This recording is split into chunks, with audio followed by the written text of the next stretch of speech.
Welcome to America Uncanceled. I am so excited to be here. We're on day 3 of CPAC. It's been remarkable here in Texas, and I have one of my favorite Congresswomen with me today. Yes, she is a woman. That is what we know, because it's like two genders, right? Yeah. Lauren Boebert, who is here with me. We love her. She's great. She's dynamite. So walk us through, in terms of talking to this great CPAC crowd. First of all, what do you think the energy in the room has been so far, and the people you've talked to at CPAC? Everyone is so energized to take back our country. And I believe that we have more unity now than ever because everyone sees that they have a part to play in saving America. So this entire week has been so jam-packed with so many great speakers and energy from the crowd. I am very excited for tonight. President Donald J. Trump is speaking, and people are very geared up and excited for that as well. I gotta tell you though, because it's been like a little bit of a depressing 2 years, to a certain extent, with COVID, Joe Biden, and I think, I do think that you're seeing a bit of a transformation happening here, in the sense that people are saying, okay, wait a second, I don't want to be depressed anymore. Right. I want to be the happy warrior. Is that your sense of what you're finding as well, as you're literally, because you're traveling across the country? Yes, I think people are using their frustrations about what's happened for the past 2 years and using that as motivation to launch them forward into actually doing something to be a part of the solution. We know all the junk that has been going on for the past 2 years. Now, what are we going to do about it? What are we going to do to make sure that this never happens again, and that we do not become a socialist nation, that we don't continue adding to the $35 trillion debt, that we secure our border, that we impeach these people who Biden have placed in charge and has completely failed our country. So there's so much that people are doing, and they're not silent. They know if they are silent, they lose by default. Okay, but we talk about problems. Now we got to be talking about solutions. Yes. And I think one of the biggest challenges that Republicans usually have, and I will exclude President Trump from this because President Trump was a problem solver. Yes. He implemented extensive policies throughout, from energy to health care to the economy. Are Republicans, if we gain the House and win the House, which I believe we will, and the Senate, are they ready with a plan to make things work, to really stop Joe Biden and try to implement their solutions, which will be difficult because you have a gridlock government? Right. Well, Mercy, I know that my colleagues and I in the House Freedom Caucus, we are ready for battle. And I hope that the rest of the Republicans follow suit with us. But I will not support anyone, whether they're a freshman running for re-election or someone who has been there and is running for leadership, if they are not going to actually do something and put forward solutions. We need to impeach Secretary Mayorkas. We need to have a select committee into our nation, one of our nation's biggest security threats, and that's Hunter Biden. We need to be looking into this and hold them accountable. We need to go after Dr. Fauci. There's so much that's going on that we have to have real investigations. Our committees, we have 15 committees, and each one of them needs an oversight component. So we have congressional oversight into what's happening in our nation and to actually be able to implement solutions with that. All right, let me ask you, because Speaker Pelosi, visited Taiwan. It's created a whole stir with China and these military drills that are happening there, basically pushing for sort of these consequences because an American leader went to Taiwan. And we know that there was a number of senators, GOP senators, that came out and said, wait a second here, we're allowed to go wherever we want to go. You, China, you can't dictate. But then you have President Biden, on the other hand, really with the weakest response I have seen from a president, and literally almost like scared of China. What were your thoughts? Well, this would not be happening with President Trump in office.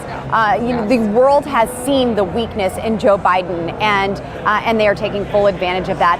But I'm not sure that Nancy Pelosi originally wanted to go to Taiwan. She might have been influenced that. I thought she just said she wanted to tie one on.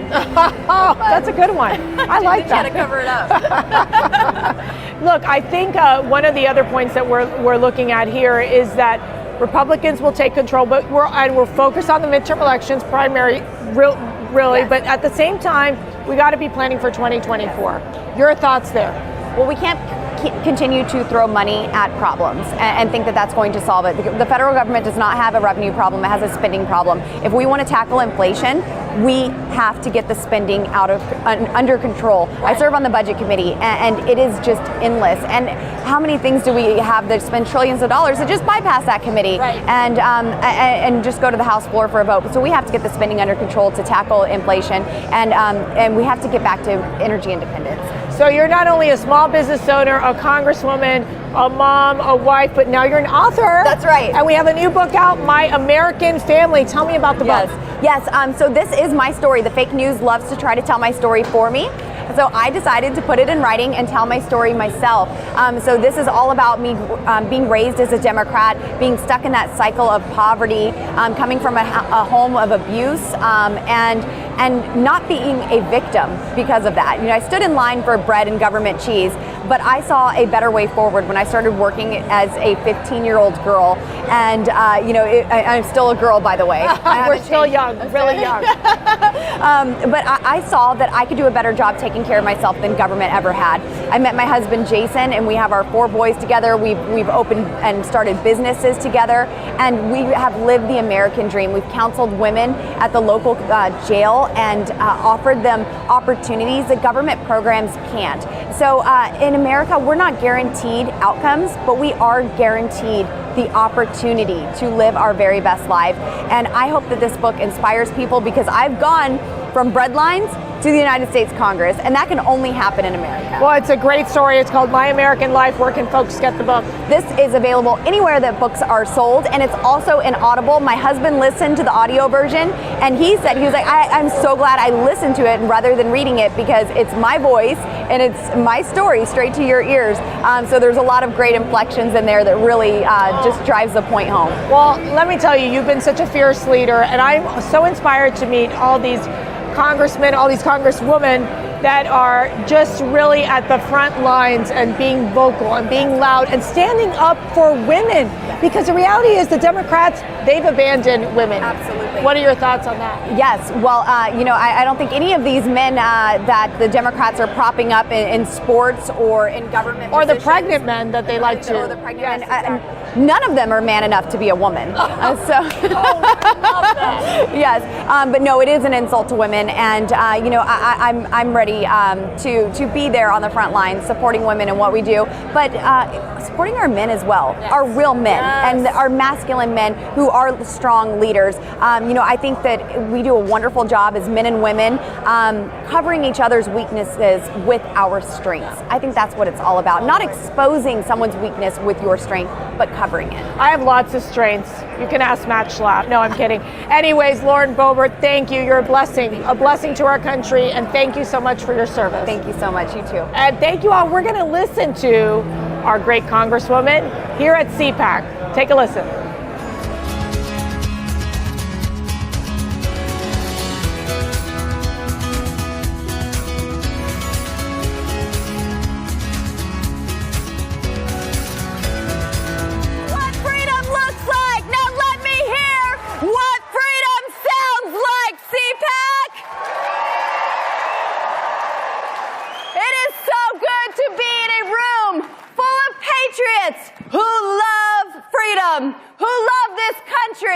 And who love the greatest president in my lifetime, Donald J. Trump. In fact, who out there like myself loved him and supported him as president before anyone else? Back in 2016, when he came down that escalator and won our hearts. President Trump made America great again, and geriatric Joe ran it straight into the ground. So it's going to take all of us working together to restore America's glory. Myself and my fellow warriors in the House Freedom Caucus, we're ready for battle. When we fire Nancy Pelosi, and we will fire her, we will defund her life's work and undo all the damage she has done to this great country. Sorry, worry, Fancy Nancy, but you're going to have to eat your fancy ice cream, wallowing in sorrow while we fix America. Under Democrat control, the D.C. swamp went woke. And I'm going to make sure they go broke. Sure, Joe Biden may have a veto vote if he could find his pen. But there is so much that we can do, so much that we must do to deliver for you, the American people. First, House Republicans must stop funding tyranny. I will not vote to fund a government that mandates the COVID vaccine on Americans while our country is being invaded by millions of unvaccinated aliens. End the vax mandates for medical workers, for our hero service members. Build the wall, or I'm voting to shut Biden's bureaucrats down. Any bill that funds tyranny while our country is being invaded, well, my Freedom Caucus buddies, they're all a no. And I'm a hell no. Second, the world came to a screeching halt because of the Fauci-funded China virus. That's why conservatives are demanding that the GOP leadership reinstate the Holman Rule so we can immediately change Fauci's salary to what he's worth. $1. And that's before Bidenflation, y'all. We need to investigate Fauci. We need to defund Fauci. And we damn well need to prosecute Anthony Fauci.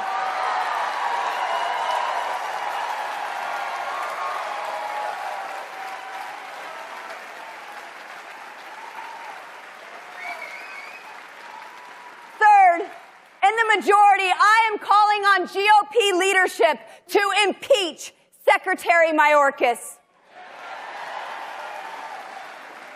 He hasn't allowed an invasion at our southern border, and an invasion of drugs, criminals, and even terrorists. He has endangered the American people, and he has refused to enforce the law. So he must be impeached. And I got another thing. And I'm just going to go ahead and take care of number 4 right here on the stage. At Twitter, at Facebook, at Instagram. When Republicans retake the majority, you will pay the price for silencing Americans. Post.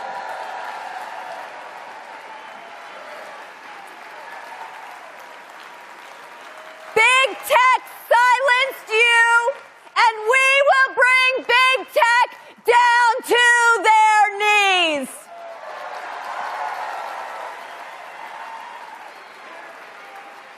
Now listen, this is just the start. I want investigations into the surrender in Afghanistan that left 13 of our finest in flag-draped coffins. I want investigations into the DOJ's corruption. And the GOP, should form a select committee investigation into one of the greatest national security threats America is facing today. And we know a lot about it already, because we have the laptop from hell. But I am calling for a select committee to investigate the law-breaking, crack-smoking, gun-ditching, hooker-loving son of a resident, Hunter Biden.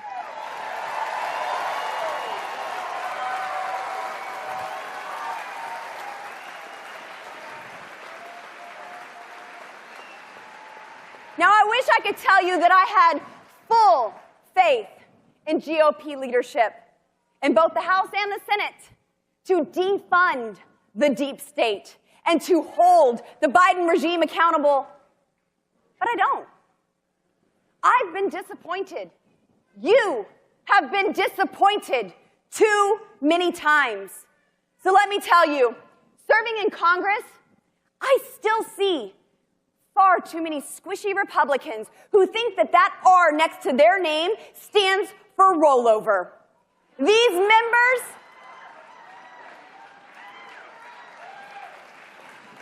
that ain't what it's for, folks.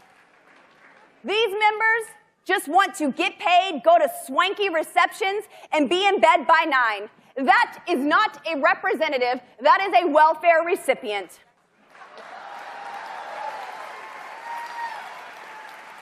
House Republicans always run as conservatives. Now it's time we govern like conservatives. And any member of Congress, from the upcoming freshman class to those in leadership, who won't fight with me to end medical tyranny, secure the southern border, expel Anthony Fauci, they will not have my support. Not in their re-election, and certainly not for Speaker.